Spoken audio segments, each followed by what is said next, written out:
थंडाईचं premix बनवून घेणार आहोत. एरवी कसं थंडाई बनवताना ना जिन्नस हे सर्व कच्चे वापरतात, पण प्रीमिक्स कसं जास्त दिवस राहणार ना, तर ते टिकण्यासाठी म्हणजे जास्त दिवस राहण्यासाठी आपण थोडंसं परतवून घ्यायचं आहे बारीक गॅस करून. जास्त भाजायचं नाही आहे. तर मी 2 चमचे बडीशोप घेतलेली, 2 चमचे खसखस आणि हे 15 काळी मिरी घेतलेली आहे, छान परतवून घेतलेलं आहे.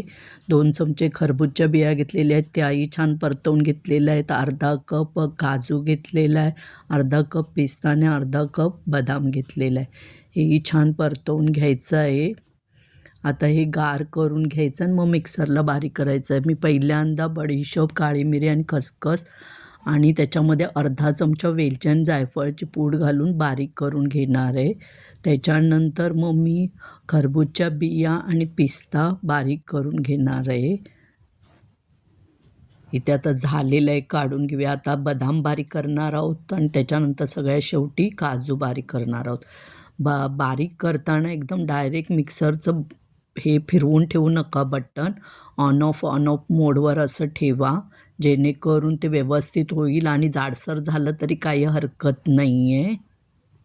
भांड्यात मी 2 चमचे हे मिश्रण घेणार आहे आणि त्याच्यात 30 केशरच्या कांड्या घेतलेल्या आहेत आणि 2 चमचे सुकलेल्या गुलाबाच्या पाकळ्या घेतलेल्या आहेत आणि ते छान बारीक करून घ्यायचं आणि सगळं आता आपण एकजीव होईल असं एकाच भांड्यात करून घेऊया, मोठ्या भांड्यात, आणि मग फिरवून घेऊया म्हणजे छान मस्त मिक्स होईल. ते मिश्रण झालेलं आहे, काढून घेऊया.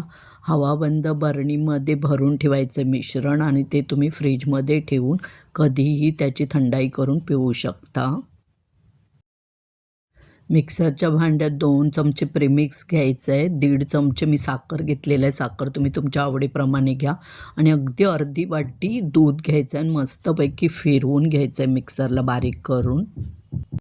हे आता आपण ग्लासात ओतून घेणार आहोत मिश्रण आणि वरून जर तुम्हाला दूध एक्स्ट्रा लागलं तर ते तुम्ही घेऊ शकता, पण एकदम फ्रीजमधलं थंडगार दूध घ्यायचं आहे.